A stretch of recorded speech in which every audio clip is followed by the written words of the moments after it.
اپنے رب کے لیے وقت لگاتا ہے، اپنی صلاحیتوں کو لگاتا ہے، تو وہ ایک جذبہ الگ ہوتی ہے، ایک تڑپ، ایک طلب، ایک بھوک ہوتی ہے اپنے رب سے ملاقات کی، اپنے رب کے لیے اپنی زندگی کو وقف کرنے کی۔ لیکن آج ہم وہاں نہیں ہیں، آج ہم اس جگہ پر نہیں ہیں، ہمارے ایمان ان کے جیسے نہیں ہے جن کو اللہ نے معذور پیدا کیا لیکن وہ پھر بھی جہاد کے لیے کھڑے ہو گئے۔ آج ہم خود کو پتہ نہیں کون سی دنیا میں الجھائے پھرے ہیں جو ایک فانی دنیا ہے، ختم ہو جائے گی اور ہم بھی اس کے ساتھ ختم ہو جائیں گے۔ رہنے والی ذات صرف اللہ کی ہے۔ کیا جواب دیں گے اللہ کو؟ کیا تیاری کی ہے اس کے لیے؟ کیا نام اعمال کی کتاب رکھی گئی ہے ہماری؟ کچھ علم نہیں ہمیں۔ لوٹ آئیں اپنے رب کی طرف، جوڑ لیں اپنے رب سے تعلق، وہ تمام جہانوں کا رب جس نے آپ کو زندگی دی، جس نے آپ کو نعمتیں عطا کی، جس نے آپ کو سکون عطا کیا۔ اللہ ہمیں توفیق عطا فرمائے۔ اسی دفعہ عمرو بن جموح رضی اللہ عنہ اپنے اہل خانہ کا شکوہ کرنے کے لیے رسول اللہ صلی اللہ علیہ وسلم کی خدمت میں اقدس میں حاضر ہو کر عرض کرنے لگے، اے اللہ کے رسول، میری بیوی اور میرے بیٹے مجھے آپ کے ساتھ جہاد کے لیے روانہ ہونے سے روک رہے ہیں۔ وہ یہ کہتے ہیں کہ آپ معذور ہیں اور لنگڑا کر چلتے ہیں۔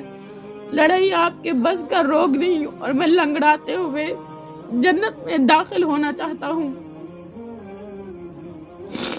رسول اللہ صلی اللہ علیہ وسلم جب ان کا یہ سچا جذبہ دیکھا تو آپ نے اہل خانہ سے ارشاد فرمایا، اسے نہ روکو، شاید اللہ تعالیٰ اسے شہادت عطا کر دے۔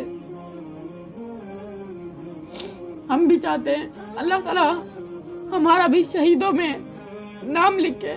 جس طرح ان کو جنت کی بشارتیں دی گئی، ہم لوگ تو ان کی خاک کے برابر بھی نہیں ہیں، لیکن ہم کوشش ضرور کر سکتے ہیں۔ اس کوشش کو اگر ہم چاہیں تو بہت اچھی کوشش کر سکتے ہیں، اللہ تعالیٰ سے اپنا تعلق مضبوط کر سکتے ہیں۔ اللہ تعالیٰ انسان کے لیے کیا فرماتا ہے نا کہ میرا بندہ جیسا گمان کرتا ہے مجھے ویسا ہی پائے گا۔ میرا کا گمان اچھا رکھیں، اللہ تعالیٰ سے اپنا دل لگا لیں۔ یہ دنیا ختم ہو جائے گی۔ ہم دنیا میں پیسے کے پیچھے بھاگ رہے ہیں، نوکری کے پیچھے بھاگ رہے ہیں، کمائی کے پیچھے بھاگ رہے ہیں، اولاد کے پیچھے، ماں باپ کے پیچھے، دوستوں کے پیچھے، بیوی کے پیچھے، بچوں کے پیچھے، بیوی شوہر کے پیچھے، ماں باپ بچوں کے پیچھے۔ اللہ تعالیٰ قرآن میں کہہ رہا ہے نا، آخرت میں تم ان سے کوئی نیکی بھی مانگو گے تو یہ تم سے کہیں گے کہ ہمیں تمہیں اس سے زیادہ ضرورت ہے، جن کے پیچھے تم دنیا میں خود کو تھکا رہے ہو۔ سبحان اللہ، کیا جذبہ تھا عمرو بن جموح کا، کہ بلکہ انہوں نے ان کے پاس ایکسکیوز کا اچھا خاصا ایک بہانہ تھا کہ میں تو معذور ہوں، میں تو نہیں جنگ کر سکتا، لیکن انہوں نے معذوری کو اپنی کمزوری نہیں بنایا، بلکہ اسی معذوری کو اپنا جذبہ بنایا، اسی معذوری کو اپنا ایمان بنایا اور کہا کہ میں جنت میں لنگڑا کر چلوں گا۔ واللہ جب یہ باتیں دل کو لگتی ہیں تو سن کے بہت تکلیف ہوتی ہے کہ ہم ایمان کے کون سے درجے پر چل رہے ہیں، ہمارے ایمان کہاں چلے گئے، ہم اپنے امتی ہونے کا کہاں حق ادا کر رہے ہیں، ہم اللہ تعالیٰ کے کہاں پیارے بندوں میں شامل ہیں، اس کی محبتوں کا کہاں حق ادا کر رہے ہیں۔ اس کے بعد رسول اللہ صلی اللہ علیہ وسلم نے عمرو بن جموح رضی اللہ عنہ کی طرف دیکھا اور یہ ارشاد فرمایا، اللہ تعالیٰ نے تو آپ کو معذور قرار دیا ہے۔ عمرو بن جموح رضی اللہ عنہ نے اپنا ہتھیار تھاما اور اپنے بیٹوں کے ہمراہ میدان جنگ کی طرف اس طرح روانہ ہوا جس طرح سیک کا شیر چلا جا رہا ہو اور اس کے ارد گرد اس کے بچوں نے گھیرا ڈال رکھا ہو۔ رسول اللہ صلی اللہ علیہ وسلم کے شانہ بشانہ اللہ اور دین کے دشمنوں کے خلاف پنجہ آزمائی سے بڑھ کر بھی کوئی شرف ہو سکتا ہے؟ سیدنا ابو قتادہ رضی اللہ عنہ جنگ احد میں شریک تھے۔ وہ فرماتے ہیں کہ عمرو بن جموح رضی اللہ عنہ رسول اللہ صلی اللہ علیہ وسلم کے پاس آئے، انہوں نے عرض کیا، اے اللہ کے رسول، اگر میں اللہ کی راہ میں لڑتا ہوا قتل کر دیا جاؤں تو کیا میں جنت میں سیدھا چل سکوں گا؟ کیونکہ اس کی ایک ٹانگ میں لنگڑا پن تھا۔ رسول اللہ صلی اللہ علیہ وسلم نے فرمایا، ہاں تم جنت میں سیدھا چل سکو گے۔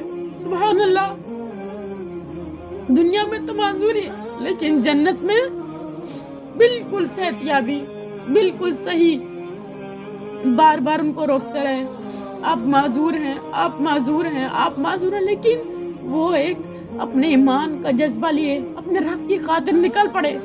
ہمیں تو یہ دین بہت ہی تکلیفوں کے بعد ملا، آج ہم اس دین کے لیے کیا کر رہے ہیں؟ اگر ہمیں جنگیں لڑنی پڑ جاتی ہم تو فوراً بھاگ جاتے۔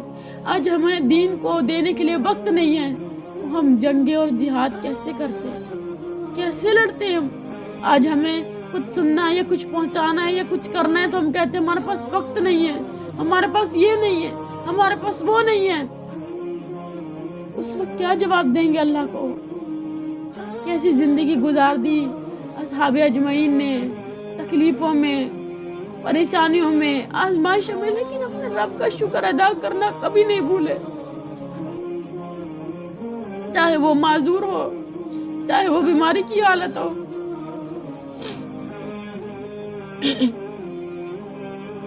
آگے دیکھیں گے انشاءاللہ، کیونکہ اس کی ایک ٹانگ میں لگڑا پن تھا، تو جیسے کہ رسول اللہ صلی اللہ علیہ وسلم نے فرمایا کہ ہاں وہ سیدھا چل سکیں گے۔ عمرو بن جموح رضی اللہ عنہ، ان کا بھتیجا اور ان کا غلام، تینوں جنگ احد میں جام شہادت نوش کر گئے۔ رسول اللہ صلی اللہ علیہ وسلم ان کی لاشوں کے پاس سے گزرے تو آپ نے فرمایا گویا کہ میں تجھے دیکھ رہا ہوں، تم جنت میں سیدھی چال چل رہے ہو۔ رسول اللہ صلی اللہ علیہ وسلم نے ان تینوں کو ایک قبر میں دفن کرنے کا حکم دیا۔ سیدنا عمرو بن جموح رضی اللہ عنہ کی شہادت، سیدنا عمرو بن جموح رضی اللہ عنہ نے اپنا مقصد حاصل کر لیا، جنگ احد میں وہ جام شہادت نوش کر گئے۔ اس کے ساتھ ہی ان کے بھائی ابو جابر بن عبداللہ بن عمرو بن حرام رضی اللہ عنہ نے بھی جام شہادت نوش کیا۔ تو عمرو بن جموح رضی اللہ عنہ کی بیٹی اپنے والد کی جدائی کے غم میں رونے لگی۔ سیدنا جابر بن عبداللہ کا بیان کہ جنگ احد میں میرے والد کی لاش کو لایا گیا، اس کا مسئلہ کر دیا گیا تھا، یعنی اس کے ناک کان کٹے ہوئے تھے۔ میں نے ان کی لاش سے کپڑا اوپر اٹھانے کا ارادہ کیا تو میری قوم کے لوگوں نے مجھے روک دیا۔ میں نے پھر ارادہ کیا کہ کپڑے کو اوپر اٹھاؤں، لیکن میری قوم نے مجھے ایسا کرنے سے روک دیا۔ پھر رسول اللہ صلی اللہ علیہ وسلم نے خود کپڑا اٹھایا، کپڑا اوپر اٹھانے کا حکم دیا۔ رسول اللہ صلی اللہ علیہ وسلم نے کسی خاتون کے رونے کی یا چیخنے چلانے کی آواز سنی۔ آپ نے فرمایا یہ کون ہے؟ لوگوں نے بتایا کہ یہ عمرو بن جموح رضی اللہ عنہ کی بیٹی ہے، اس کی ہمشیرہ ہے۔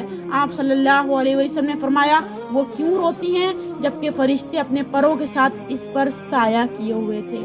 سبحان اللہ۔ سیدہ ہند رضی اللہ عنہا نے دیکھا کہ چند خواتین شہداء کی لاشوں میں اپنے رشتہ دار شہداء کی لاشوں کو دیکھ رہی ہیں۔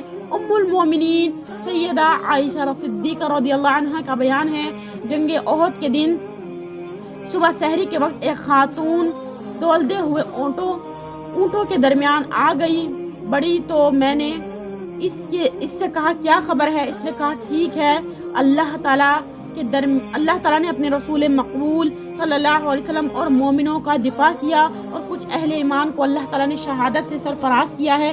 یہ کہتے ہی وہ خاتون رو پڑی۔ اللہ تعالیٰ نے ارشاد فرمایا سورۃ الاحزاب میں، اللہ تعالیٰ فرماتے ہیں اللہ نے کفار کا منہ پھیر دیا، وہ کوئی فائدہ حاصل کیے بغیر اپنے دل کی جلن لیے یوں ہی پلٹ گئے، اور مومنین کی طرف سے اللہ ہی لڑنے کے لیے کافی ہو گیا۔ اللہ بڑی قوت والا اور زبردست ہے۔ سیدہ ہند بنت عمرو رضی اللہ عنہ نے اپنے خامن سیدنا عمرو بن جموح رضی اللہ عنہ اور اپنے بھائی ابو جابر رضی اللہ عنہ کی لاشوں کو مدینہ منورہ میں دفن کرنے کا ارادہ کیا۔ جب انہیں یہ بتایا گیا کہ رسول اللہ صلی اللہ علیہ وسلم نے حکم دیا ہے کہ شہداء کو اسی جگہ دفن کر دیا جائے جس جگہ انہوں نے جام شہادت نوش کیا ہے، تو انہوں نے ان کی لاشوں کو وہیں دفن کے لیے چھوڑ دیا۔ رسول اللہ صلی اللہ علیہ وسلم نے فرمایا مجھے اس ذات کی قسم جس کے ہاتھ میں میری جان ہے، تم میں سے ایسے افراد بھی ہیں کہ اگر وہ اللہ پر قسم ڈال دیں تو اللہ ان کی لاج رکھ لے۔ ان میں سے ایک عمرو بن جموح ہے، میں نے اسے دیکھا کہ وہ جنت میں لنگڑاتا ہوا چل رہا ہے۔ پھر رسول اللہ صلی اللہ علیہ وسلم نے حکم دیا کہ دونوں کو ایک ہی قبر میں دفن کر دیا جائے۔ وہ دونوں دنیا میں ایک دوسرے کے ساتھ مخلصانہ محبت رکھتے تھے، صبر و شکری کے پیکر، اللہ تعالیٰ کے ثواب کی نیت رکھنے والی سیدہ ہند رضی اللہ عنہ اپنی عزیز ترین 2 شہیدوں کو میدان احد میں دفن کر مدینہ منورہ آ گئی۔ وہ ساری زندگی اللہ اور رسول کی خوشنودی کی خاطر کثرت کے ساتھ روزے رکھتی رہی اور جی بھر کے عبادت میں مصروف رہی، یہاں تک کہ وہ اپنے خالق حقیقی سے جا ملی۔ اللہ ان پر اپنی رحمت کی برکھا برسائے اور اپنی رضا کی نعمت سے نوازے، آمین یا رب العالمین۔ سبحان اللہ۔ ہم نے دیکھا کس طرح ان کا ایمان، کس طرح ان کا جذبہ، کس طرح ان کا تقوی، جن کو جنت کی بشارتیں دی جا رہی ہیں، جو جہاد کر رہے ہیں۔ آج ہمارے لیے اتنی آسانیاں ہیں، ہر چیز آسانی سے ہمیں موصول ہو رہی ہے، لیکن ہم پھر بھی اپنی زندگی سے ان بہانوں کو نہیں ختم کر رہے، کبھی کچھ تو کبھی کچھ۔ ابھی بھی وقت ہے، اپنے رب کے پاس لوٹ آئیں، یہی وقت ہے رب کے پاس لوٹنے کا۔ اگر ہم لوٹ گئے تو ہماری کامیابی، اور اگر ہم نہ لوٹے تو ہمارا ہی خسارہ ہے۔ رب کو ہماری ضرورت نہیں، لیکن ہمیں رب کی بہت ضرورت ہے، پل پل ضرورت ہے۔ اللہ ہمیں توفیق دے، اس کو خود تک نہ رکھیں، اسے آگے بھی پہنچائیں اور ان سے کہیں وہ اس سے آگے بھی پہنچا دیں۔ انشاءاللہ دین اسلام کو کونے کونے تک پہنچانا ہے، زندگی کی آخری سانس تک ایک عہد کر لیں کہ اسلام کو کونے کونے تک پہنچانا ہے۔ انشاءاللہ آگے ہم دیکھیں گے سیدہ ام ایوب انصاریہ رضی اللہ عنہ کے بارے میں۔ انشاءاللہ آگے ان کے بارے میں بات ہوگی۔ اللہ تعالیٰ ہم سے قبول فرمائے، اللہ تعالیٰ ہمیں استقامت دے اور اللہ تعالیٰ ہم سے راضی ہو جائے۔ اللہ تعالیٰ ہمیں توفیق عطا فرمائے کہ ہم اس کی محبت کی تھوڑا سا حق ادا کر سکیں، لیکن کر سکیں۔ جزاک اللہ خیر۔